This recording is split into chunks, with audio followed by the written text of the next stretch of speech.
are you finding $1.73 million worth of leads? Yeah, that's a great question, because you're right. We can have all the people, we can have all the process, but if you ain't got anybody to talk to, then there's no flow, there's no business. From a sales guy, I need you to hear this loud and clear, listener, is that you need leads, and it has to become an obsession. And so I just knew that from the beginning that we needed leads. We just know that you can't sell projects if you don't have leads. And so we've just been willing to fight and pay for leads, knowing that as soon as we get that lead, we're going to work it. A lot of people know that they need leads or desire leads, but because then the next step, the sales process, because they don't have one of those, they pay for leads or they get leads from their website or whatever, and then they suck at talking to the customer or don't even talk to them at all. And then they think that third-party lead sources or Facebook ads or whatever don't work, which most of the time it's really just the sales process. Welcome to Driven to Win, the show that helps entrepreneurs who want to win in all areas and aren't afraid to do the work to get there. I'm your host, Chaz Wolfe, and I'm a serial entrepreneur in different industries. And my mission on this show is to help entrepreneurs who want to win in business, family, faith, health, and lifestyle. And on today's episode, I've got our own integrator, our COO, Jake Isaacs, and we discuss the 6 steps that I took to grow my remodeling company from 0 to 1.7 million in the first 12 months, and how I plan to scale that business to 5 million and beyond. So if you want to learn the exact steps to grow your business to 2 million and beyond, this episode is for you. Welcome to the Driven to Win podcast. Mr. Wolfe, I am excited to talk to you today. Dude. I thought we would chat about King's Collective. King's Collective, just another one of the businesses in the portfolio, right? That's right. And one of the newest businesses in your portfolio, if I'm not mistaken. Yeah. Chaz, today I would love to talk about the 6 ways that you grew your remodeling company from 0 to $1.7 million in the first 12 months of existence. Let's do it. And then maybe as we're having some of that conversation, we can talk about what your plan is to scale that business to $5 million and beyond over the course of the next couple of years. Jake, do you mean to say that growing and scaling are different? Yes, man, they sure are. And I appreciate you breaking up that difference, because I think that, in our business influencer world, people use growing and scaling synonymously with each other, and they are not the same thing. Not at all. In fact, the audience may not know this, but even with inside of Gathering the Kings, we have different memberships, one for growth, one for scale. Exactly. And the reason that we have that is because it requires 2 very different things. Yeah, that's right. So when someone is growing a business, that usually means that they're increasing their revenue inside of the business. But with the process of increasing their revenue, they're probably providing resources to increase that revenue. So I want to grow, so I'm going to go buy 3 more dump trucks, and now my capacity is increased so I can grow my business. Yeah, it makes sense. On the other side of that, like, scaling really doesn't mean that you're adding extra resources, but you are increasing revenue. And so you're doing things at a cheaper cost that are allowing you to have that revenue growth that you can then dump into real business growth. Right. And so the example I like to use there is, if we were to set up an email campaign for 10 people, growing that email campaign to 1,000 people doesn't necessarily cost that much more or need that much more effort, but it has exponential ability to increase revenue. No, I agree with you 100%, Jake. I think that doing 2 times, 10 times more with little to more effort, like you said, and then growth is just kind of a 1-to-1, maybe a 1-to-2 ratio. Yeah, I think that sometimes a business can get into a position where it's scaling and it doesn't necessarily know what levers it pulled to scale. But growth, I think, doesn't happen without very strategic decisions on how you're going to make the business grow. Yeah, and I don't know how much we're going to get into the scale part on this podcast, but one other distinction that I make typically with folks that are considering joining Gathering the Kings is that when you've had enough growth, when you've got enough revenue to kind of have a budget to play with, you start typically making decisions more around people, the assets inside the business that can continually build the thing without, again, that 1-to-1, really the owner's 1-to-1 time input output, and scale begins to happen regardless of even the owner's time and input, because they're focused on different levers, to your point. Yeah, no, I think that's really good. So I know we kind of joked about it. Kings Collective, it's the remodeling company that you have inside of your portfolio. It's the newest business inside of your portfolio of businesses. You started it back in 2023, and you grew that business from $0 to $1 million in 7 months. And then you finished 2023 with $1.73 million inside of that business. All that sound right to you? We had done, for a few months before that, we had flipped, 10 or 15 houses as a little bit of a warm up. But yeah, as far as the remodeling side, in fact, we won't talk about it here, but that was a huge pivot. That was the fall of 22 when the rates changed dramatically. And we knew we wanted to have a remodeling company at some point, but we went left when the market was going right and decided to fast forward our plan by about a year and a half, 2 years, and went all in on the remodeling side a little quicker than we had anticipated, but we jumped right in. That's awesome. And I think we'll talk a little bit about that nuanced pivot or the decision that you made there when we talk about these 6 steps that you kind of put together for growth. And so high level, so the listener knows where we're about to go. Step 1 for this growth was finding the right people, finding the right talent to put around you. Step 2 was creating clarity around the product offering, clientele that you were going to go after, in the service area that you were going to serve. Step 3 was creating a lead magnet or a lead engine for the business. Step 4 was creating a sales process. Step 5 was creating a fulfillment process. And step 6 was creating some type of client experience or client journey for your clients inside of your business. Does that sound right to you, Chaz? Yeah. There's a lot in each one of those. So excited to get into it. Yeah, perfect. We are just a huge believer in personality assessments. We use a tool called the Predictive Index. You've probably heard us, if you've been listening to this podcast for a while, mention it or talk about it. We make this joke, Chaz and I do. My parents, they love to collect things. My mom collects dishes. My dad collects guns.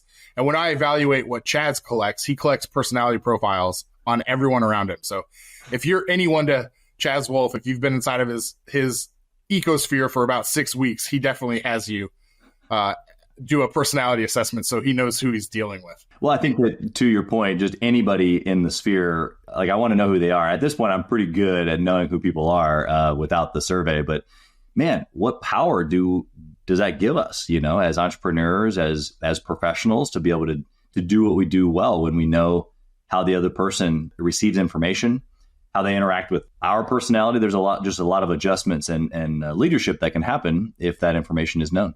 Exactly. I don't want to overlook this. So will you maybe take a couple of minutes and talk about how you partnered with your 2 business partners and how not only your business partners, but how you developed the leadership team inside of Kings Collective for you guys to get started? I like how you put this as number 1. It truly was number 1. The audience, depending upon where they are in their business, or maybe they're early on, or maybe they're thinking back to when they first got started, and they think that starting with a full-blown team at 0 may have felt not doable, or maybe a little bit scary. I mean, every one of the folks I'm about to mention from day one had a salary or an income. I'm really the only one from like a visionary advisory perspective, just because I'm not in the business. I don't have a salary that's on the books as of right now, only being 2 years in. And so, yeah, the folks that are involved, 2 partners, one of which is, a social profile and a doer. Really, it's a little bit of, excited personality. Everybody loves this guy, and, super kind and nice, but a doer. And I knew that he's kind of fulfilled 2 roles. He, one, fulfilled the getting to know construction. Even though I've done real estate for several years, I've never concerned myself with knowing the nitty gritty of a remodel or any sort of construction. That might sound odd that I own this remodeling company that I don't know anything about remodeling, but I know business, and I know customer journeys. I know sales process. I know all the other widgets that go into really any business. And so we needed one of us to become that expert. And since then, obviously, we have several people on our team that are those experts. But originally, that was the one partner. He was doing sales as well as kind of learning the construction process so that we could talk with different vendors and subs and even team members along the way. The other partner has more of a patient profile, a little bit more introverted, but super creative. He writes poems and fun stuff like that, where, like inside of the business, really marketing and lead gen is his main hat. He also wears the leadership hat for finance, but that's not even really truly his forte. But his just ability to be creative and be methodical, slower than me, slower than really anybody else on the team. But that was a benefit when you're thinking about marketing and you're thinking about being creative and crafting a message and figuring out different strategies to generate leads. You kind of need a little bit of patience. And it's not going to just happen overnight typically. And so, when I'm kind of, master forming this group of owners, this is what I'm thinking. It's, I've got a perspective of vision and leadership. I've got a sales and construction guy, and I've got a back end marketing guy. And really what I needed was a leader. If you're familiar with the EOS system at all as a listener, then you know visionary integrator. And so what I needed was an integrator. And so we have an integrator in place from the beginning. Again, I had a profile on this person as well. She didn't know anything about remodeling either, but I knew that she could manage people. She could manage expectations. She knew sales and has amazing follow through. And so I knew I could cast a vision. I knew that the team itself would believe and take action because we're all doers. And each one of those kind of leadership roles would then begin to function at a high level. Even at the beginning, where it was just kind of like fairly clunky and hodgepodge, I would say that we knew what we wanted it to look like. But it was the personalities that allowed me to go, okay, here's your strong suit here.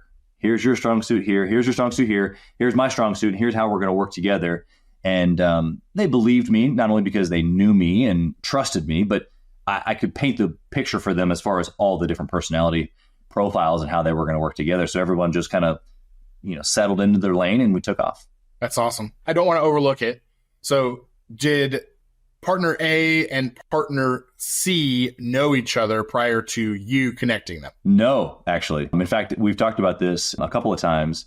The fact that they normally just wouldn't, neither one of them had partnered with anybody outside of their spouses on anything and weren't really types to go just like beating down the door looking for a partner. Both in that circumstance, I could see the pieces and I approached in each of them individually. They each respected me based on a previous history that I had with them and kind of took my word for it, And so not to say that I sold them a dream, but I did. And that's what visionaries do. Is we paint the picture and we make it clear, hopefully so clear that you buy in and we can all do this thing together. And that's in essence what I did. I knew each one of them very well individually. They had never met. So of course, they've become super close. Yeah. This is how it works in business. Right. And you knew that you weren't going to be inside of the day-to-day for this company. And so it was important for you to have an integrator in place from day one. There's this misconception, Chaz, that you have to know everything in order to go be in business. And this story that you're telling is the counter to that. Yeah. Talk about your confidence in starting a company in a field where you had little to no experience. Yeah. I mean, I guess my experience is what you wouldn't think of naturally when you think of a construction company. But there's two words there, construction company. And I know how the moving pieces of a company work. I built teams and sales process and marketing and all the elements of a business. And so I knew that I could put it all together. The actual client fulfillment of that, I was going to have to have one of the partners really spend some time educating, and then also finding partners, strategic partners, and then also now our own employees that have decades of experience. And when we have our quarterly meetings and I meet up with the team, I don't even try to pretend. I look at our project managers who have each, 20, 30, 40 years of experience. And I look at them and go, hey guys, you don't even want me on the job site. It's not that I don't want to be there with you. You don't want me there. Right. You don't want me swinging a hammer. You don't want me doing any of that because one, I'm not good at it. Two is that then I wouldn't be able to do the function that I'm supposed to do, which is, thinking ahead and casting vision and planning for the future and moving pieces on the puzzle or on the chessboard. And so because I do my role, you're able to do your role and not have to worry about X, Y, and Z. All that to say, I'm not sure if I'm even answering your question anymore, but I knew the personalities ahead of time. I knew, how to build a team. I knew that there would be components that would be challenging because we didn't have the quote unquote knowledge of the industry, but we put things in place for that to happen. Of course, I put one of the partners kind of in motion to learning and really kind of, pushed him off the edge, and he started drowning immediately. And that was fantastic because that's how he learns. And I know that about him. And so he just needed to be shoved off the boat and into the water, and he started swimming, figured it out. And as well as our integrator, like I had mentioned, she doesn't have any idea. I mean, she could tell you right now the intricate details of a construction project now, but when we started, it was not like that at all. But what I did know that she knew was, again, how to build a team, how to take a vision and execute, how to follow through, how to build up people. When I say build a team, some people just think, hiring. Yes, that's part of it, but then you have to manage a team. You have to infuse energy and infuse expectation, as well as then follow through and making sure that they're being held accountable and projects are actually getting done on time and on budget and all the things that you think are going to happen. And so, yeah, I think those are the things that I knew. And so I was confident that we'd figure out the pieces that we didn't. That's awesome. So you architected the chess pieces on the board. You know exactly who you want, doing what, where. Now it's time for you to decide, what are we doing? What are we selling? I mean, remodeling, construction, right. Those are some very broad terms. You can do a lot of different things inside of that. Yeah. So how did you decide what the product was going to be or what the offer was going to be for Kin Collective? And then what clientele you were going to go after? Yeah, you're right. Because we could, and we still today could do a lot of different things. And I think that my business experience, and then as well as running now the GTK podcast, and now known as Driven to Win, that we're on right now, after interviewing 500 or so, different entrepreneurs successful in different industries, I know that, niching down or picking a very hyper-focused, especially at the beginning, is uber necessary. And I've done the opposite and struggled in those moments of not having that super clear. And so our experience, I kind of hinted at it before, but we had done a handful of flips. And so we knew the project management perspective of a large remodel, bathroom, kitchen. Kitchens are kind of like their own thing. We've done some. We didn't start out doing those because they're really where, I don't know, people take a lot of, they spend a lot of time. You spend a lot of time in your kitchen. And I didn't want to disappoint anybody. And so, not that I was planning on disappointing anybody, we felt like we could do bathrooms, basements, additions like the back of our hand because we had already done so many of them. And like I said, we've done some kitchens too, but people are particular about their kitchen space because they spend a lot of time there. And I just wanted our team to be, a 10 out of 10 before we started doing kitchen remodels. And so anyway, a long story short, we started with those bathrooms, basements, additions, multiple room renovations, partly because we had some resources already in place, but also partly because, we felt confident that we've done these for our own properties. We can definitely do these for other people. And like I said, even at that time, it was still much of a learning process, even though this podcast has kind of illuminated, maybe we'll get to this a little bit. Maybe it's another show altogether, but yeah, we did 1.7 in the first year, but holy moly, man, that year was the most learning I've probably ever done in a business because, this goes back to the remodeling specifically, is that it's just so complex. There's just so many pieces. I don't think most people that run a business, the software businesses, the retail businesses, the real estate businesses that I've either owned or interviewed, I don't think those guys and me prior to this have any clue how complex building things is. And so anyway, that was just kind of another element we were trying to mitigate based on what our experience was to niche down into those three types of projects. Yeah, that's awesome. Okay, so you've decided what type of offering that you're going to have, but how did you decide the clientele that you were going to go target? Yeah, well, I mean, you could do a bathroom remodel for, $10,000, or you can do a bathroom remodel for $70,000, $80,000. And there's a big difference between those two projects. One is size, but even inside of that, the preferences of such. And so we just knew that we wanted to deal with large projects. We wanted to deal with clients that wanted a valuable client experience. And so I'm kind of jumping to your number 6 here for just a half second, knowing that like my background and our integrator's background and our sales guy's background was this client experience. We really from the beginning began crafting, although it wasn't perfect and we're still maybe perfecting it. We feel really good about it now. But in those early days, it was us kind of fumbling a little bit, but wanting to know or wanting our clients to know that we had them. Like we can carry the weight of this heavy remodel. Most people are a little reluctant, to remodel and to let people in their space and even trust contractors today, which is kind of crazy, but I totally get it. We've had contractors take us for money. And so deciding who we wanted to work with was someone who valued that experience. AKA, they were willing to pay for not just the nuts and bolts. They weren't going to ask me, could we find that product cheaper somewhere else?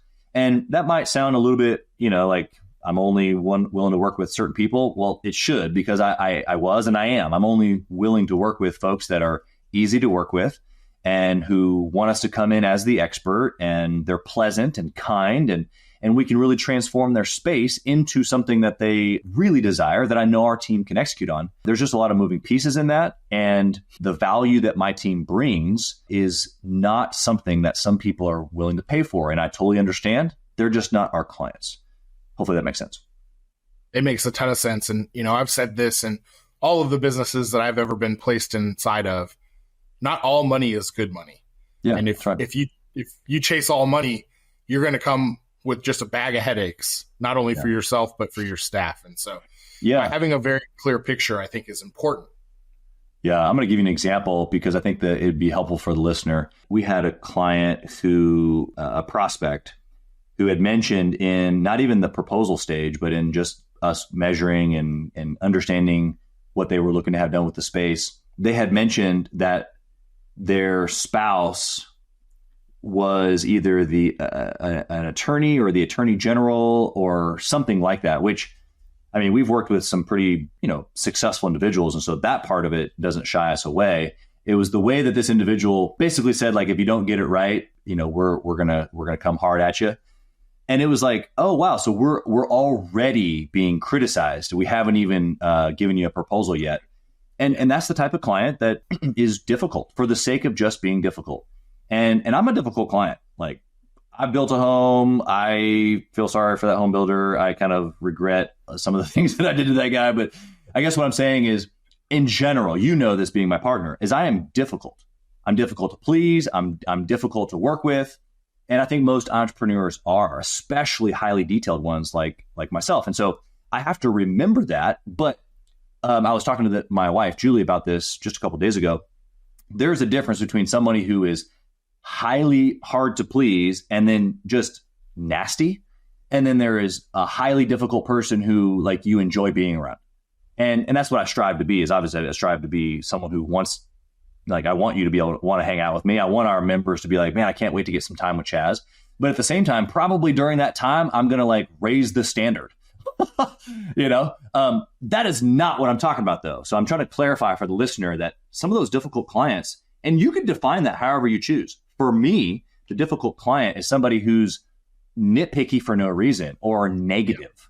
I am good with a highly detailed client, a remodeling or a member of Gathering the Kings, or even, some clients that order edible arrangements.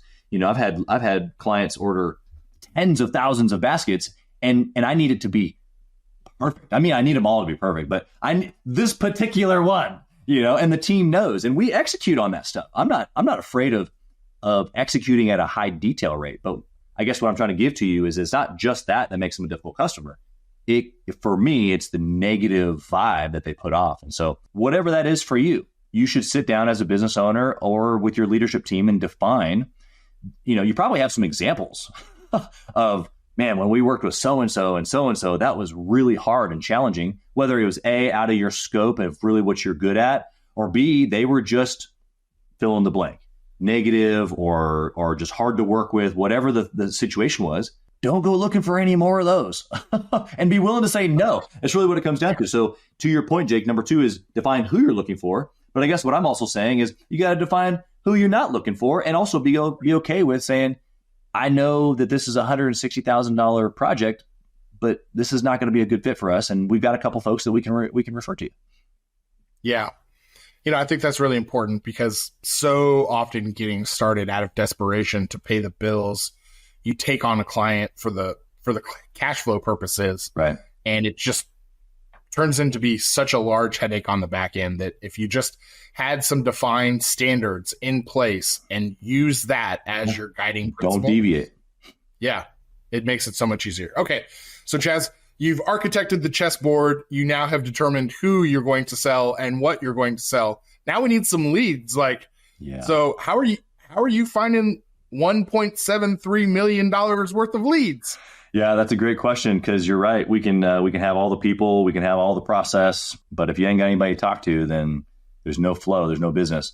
And so from a sales guy, I need you to hear this loud and clear, listener, is that you need leads, especially if you're in this sub $2 million. You need leads after that too, but I think by that point you'll recognize the value of we need more leads. And it's almost like an obsession. It's not almost, it is an obsession. It has to become an obsession. And so I just knew that from the beginning that we needed leads. And so of course, all the third party sources, Angie leads, Angie ads, Thumbtack, we've done, of course, all the organic stuff, social media. We've done a little bit of SEO. We've done Facebook ads. We've done, Google AdWords. Basically, we've tried everything. Some of it has worked really, really well, and some of it hasn't. Some of which we knew that other contractors were doing well. And so it was just something that we were doing, and we needed to circle back on it at another date, maybe with a different attitude or maybe an expert to help us or whatever it was. And so, but the element that you're looking for is that we've just demanded leads. We just know that you can't sell projects if you don't have leads. And so we've just been willing to fight and pay for leads, knowing that as soon as we get that lead, we're going to work it, which I know is your next point. So I don't want to jump too soon, but a lot of people know that they need leads or desire leads, but because then the next step that you're going to help us with, Jake, is the sales process. Because they don't have one of those, they pay for leads or they get leads from their website or whatever, and then they suck at talking to the customer or don't even talk to them at all. And then they think that third-party lead sources or Facebook ads or whatever don't work, which most of the time it's really just the sales process. And so anytime I come across a contractor, especially when the hot topic of Angie, Home Advisor is the previous name, before that Service Magic. And so if you've tried that service at all anywhere in your career and you're thinking, it's your sales process. It's broken. Guarantee it. 100%. Yeah, we've done a couple of client calls inside of Gathering the Kings around this particular topic, and it doesn't seem like there's any one topic that ruffles feathers more than telling someone they're not appropriately or accurately using the leads from these lead sources. Right. Yeah, it's just easier to blame, right? It's easier to say they're crap leads or they're sold to 17 people at the same time or whatever. And I just know that we can stand out. I know that when we call the lead quickly, and I don't mean in the like that day. We're making the phone call within seconds. The other day, and we have an appointment setter on our team now, but the Angie leads specifically still come to our integrator, and she stops everything that she's doing in that moment, and unless she's in something that she has to forward it or pause the leads or something like that. But we're very, very precise about those. And we're sitting in our quarterly planning just last Thursday. And she gets a lead, she clicks over, she calls them, and she's on the phone. And the customer is like, oh my gosh, that was, he didn't even know he was going to get a phone call. He's actually a little bit frustrated by the process that he was taking through. But after 15 minutes, he's all warmed up and nice and fuzzy and wants to do a basement remodel, probably looking at about a $200,000 project. And he can't wait to meet us. And so it's like, you can't tell me that lead sources don't work. Your sales process is probably the thing that doesn't work. So it doesn't matter if you're paying for leads or you're building your own lead magnet and securing leads, through a funnel or through organic campaign that you're trying to do on social media. You need leads. And the reason that we need leads gets us to step number 4. It's because we've got to sell a product. Yeah. And this is something that you and I joke about all the time. As the operational minded person that I am and the sales minded person that you are, the answer to your question, or the answer to every question you're given, is more sales. More sales. And the answer to the question every time for me is a better process. Right. So yeah, talk about the sales process. Yeah. Well, I think that, first off, I'm right. Sales solves everything, right? But there has to be a process. And so, the sales process that we follow in our remodeling company might be a slight bit different, than what you have in your company, depending upon what type of business that you have. Generally, every business follows the same process, the same 4 steps. And I've taught this for a long, long time. I trained thousands of sales reps before owning my own businesses. And then I've taught hundreds, maybe if not thousands of entrepreneurs this as well. But open, discovery, presentation, close are the 4 steps that you're going to take any one of your prospects through. In the opener, you're going to, basically introduce yourself and create authority, start to build trust. Inside the discovery. So that for us, that's the initial call. That call that I just described, the lead came in and we built trust immediately, identified, qualified, built some authority with them. And then our next step is to go out and meet the homeowner and walk through their space and really get a good understanding of this, of what their dream is, what the space should look like if every dream of theirs came true. And we call that the discovery.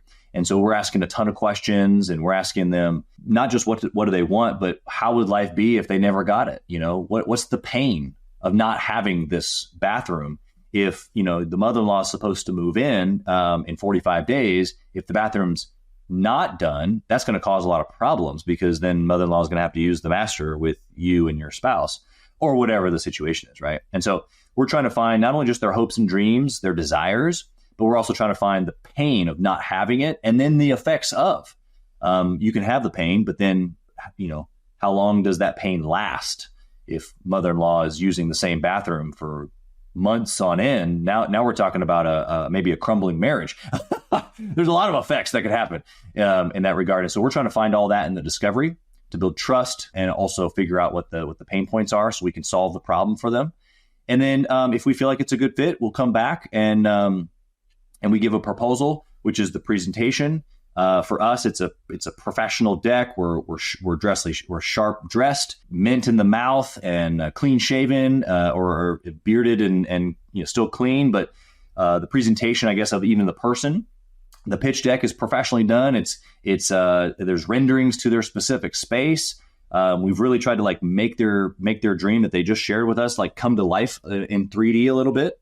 And then we ask for the business. We ask for the close, which is the 4th step. Turn the corner, ask for the business, make an agreement that what they want is what we can do for them. And so once you have that process down, whether it's a multiple steps in each one of those, but once you know it and you can just in your mind know exactly where you are, or your sales folks can know where they are, then you're not fumbling around.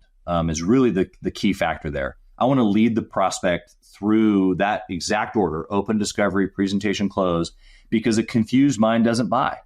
And I want them to be not confused at the end, but I want them to be excited and have full clarity of wow, these folks can actually make this space look like I want it to. As you can imagine, the opposite of what they get is no pitch deck, sometimes don't even get a call back, weeks on end to get an estimate.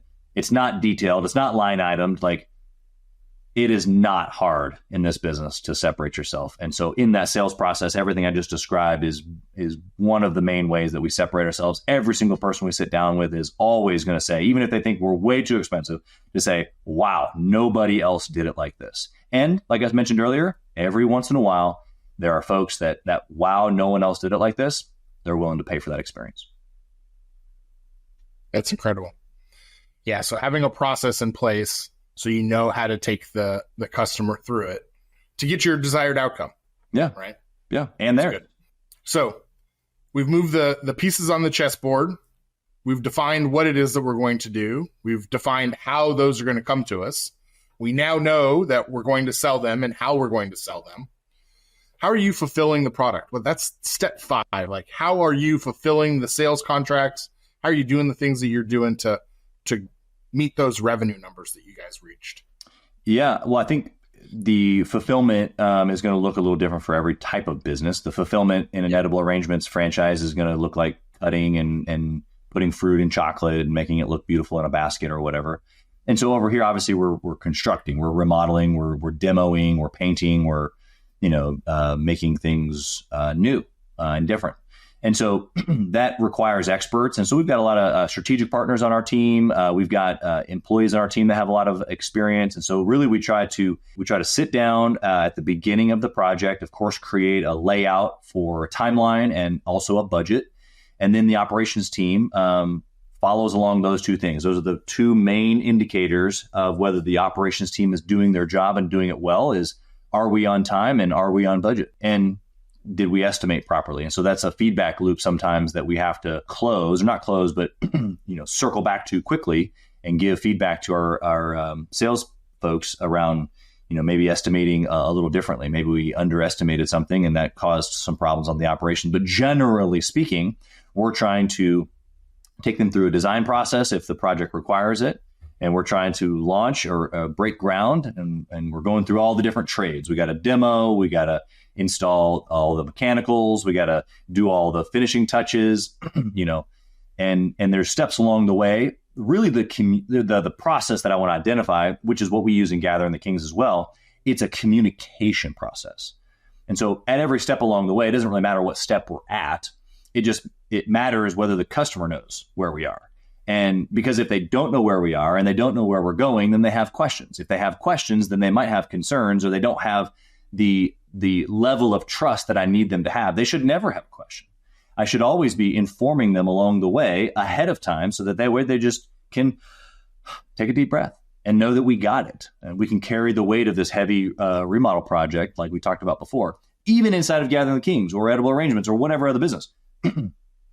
If I'm wondering when the delivery is going to be made, if I'm wondering when the next event is, or the event that's coming up, if I don't have all the details and I'm like wondering what those are, then it's a level of uncertainty is what I've now created for my customer. And so I would say the number one thing I could give to the listener is that, of course, there's a process and you got to create SOPs and follow along. And Jake could probably do a much better podcast on this than me. But for the number one takeaway is, if you can create those things, but then communicate those things to your customer so that they never have to ask, that they're never, ever, ever uncertain of what is coming next, then you have ultimate trust. And trust is what not only sold the deal, but is what's going to help carry them through sometimes the up and downs of a construction project or just life. And then also get you a 5-star review and referrals at the end. It's like the basis of everything. So I want to press hard on that trust in every way I possibly can. Yeah, that's good. Okay, so we were talking about fulfilling the sales, right? And you very eloquently talked about this journey that you also want customers to be on. And so step 6 for our growth model was a customer experience journey. Take a second and break down the difference between fulfilling product and the customer service journey that you just talked about. Yeah, well, the fulfillment process, the sales process is simply just pieces of the client journey. And the client journey is going to be from when they interact with your brand at the very beginning. That could have been seeing one of your trucks. It could have been hearing a radio ad. It could have been seeing you on Facebook. It could have been a friend referring them, like whatever their first interaction was, all the way until the relationship ends. And I didn't notice how I didn't say the project ends. I said until the relationship ends. For us, obviously, people remodel or refer their friends, or they move and then they want to remodel their next house. And so for us, the relationship never quite ends. It just continues, and we just continue to try to build value inside of that. So the client journey is really just every single step along the way. The more detailed I can be in that, every single step, of course, of the multiple steps of marketing, the multiple steps of sales, the multiple steps of operations and fulfillment and finance, and continuing the relationship after the quote unquote sale is done, then the more detailed I can be around hiring. The more detailed I can be around hiring, the more precise I can be about job descriptions and what that person's going to do inside of this particular role, because I can give them and say on the client journey, like, these 3 things are your role. And then they now know that, the 3 things up to them aren't going to happen, or it's important that they do what they do so that the other folks can do what they do on each side of the client journey, I guess is what I'm trying to say. I probably said that backwards, but I can just be really, really intentional about how I'm building the team and who's on the team and what they're doing if I know where I'm taking my client all the way through, because I'm going to need different help along the way. I can't do it all myself, of course, but I need different personality types. I need different experience. I need different ambition levels, for every different, kind of spot along the client journey. The feeling, the emotion of the client journey is probably by far the most important thing, though. Like, I just gave you all the tactical pieces of why it's important to have one, but the emotion that the client goes through, whether they're building a $160,000 basement remodel or, you're fulfilling, an edible arrangement basket, I guess. I want at the end for it just to be like, my goodness, like, I'm just so like, well done. I'm so glad I chose you. No regrets. I see that you gave it all you had, and you gave way more than I paid for. You gave me way more than you contracted for. And if that's the experience, that's the emotion that they have, then the 5-star review and the referrals and the client for life perspective is just a natural consequence. Yeah, a great resource for this particular topic, this customer experience, client journey experience. A couple of months ago, you interviewed an author by the name of Joey Coleman, who wrote a book, Never Lose a Customer Again. And so if the listener is looking for a resource about client journey, go back and watch our episode from a couple of months ago with Joey Coleman. It was really good. That's a big one. All right, Chaz, you grew this business in 12 months. Where are you taking it from here? Year 2, year 3? Yeah, good question. And so, believe it or not, in year 2, we'll do about the same revenue. And that might sound a little bit odd, but there were a lot of pieces of that process, specifically the operations process, that we wanted to really spend time on in order to evoke the emotion that I just described. And so really for the last 12 months, we've been hiring different experts, changing out, team members, really honing in, creating SOPs for every little step of the way, because, you have an experience and you go, oh man, this didn't feel good for whatever reason, whatever the situation was. And then I can either just let that go and it'll happen again and again and again, or we can as a team go, okay, what didn't we like about that? Why did it happen? And then let's create process so that it doesn't happen again. And so in the last year 2, we'll probably end right around 1.7, 1.8, maybe 2.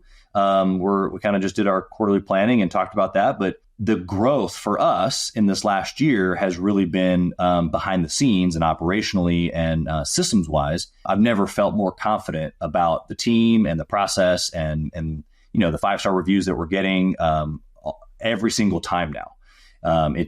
We've created a machine. And so we'll go back to adding fuel to the fire here this quarter and start the process. Where are we going?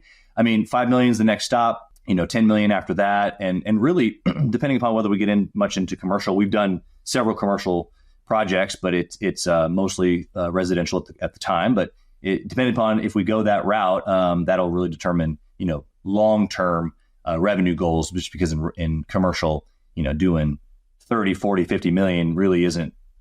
It's not that. It's like doing 5 or 10 in the home side. So yeah, all that to say that we're going to keep getting bigger, but not unto some just random number. It's unto creating spaces for meaningful moments. That's our mission statement, and we want to do that all across Kansas City, whether those are homeowners or businesses. We want to create meaningful spaces, and Kansas City has amazing people. This is the only home service type company that I've got in the portfolio, and it's super interesting to be in people's space, like literally their home, like the most close-knit thing you can get to a person, and we just get the privilege of transforming those spaces and making them amazing for our clients. So we're going to do it, and we're going to do it for many, many others, as long as they're a good fit for us and we're a good fit for them.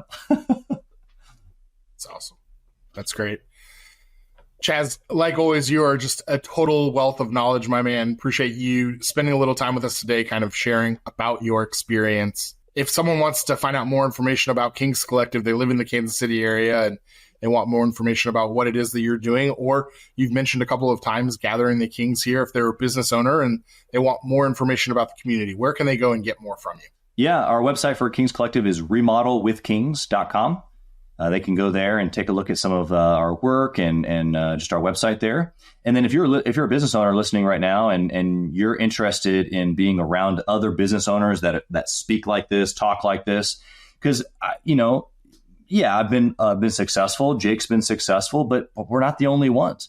And in fact, we've done a really, really great job of gathering the Kings, if you will, some other successful men and women, entrepreneurs, around the table. And if you need to be around other folks that can challenge the way that you think, you should go to gatheringthekings.com and you can apply and book a time to speak with our team about what that might look like for you. But clients, entrepreneurs that are inside of Gathering the Kings, they want to triple their business.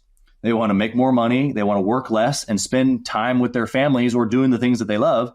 And it doesn't take very long. If you're intentional about using the power of the mastermind, I get those texts all the time. I've doubled my business. I'm making the most money I've ever made. I work the least amount of hours I've ever worked. I'm spending the more time with my wife and kids than I ever have. And if that's what you want, you should go to gatheringthekings.com. Perfect. Chaz, as always, I appreciate it. And until we get to do another one. Yeah, buddy. I appreciate you, dude. Talk soon.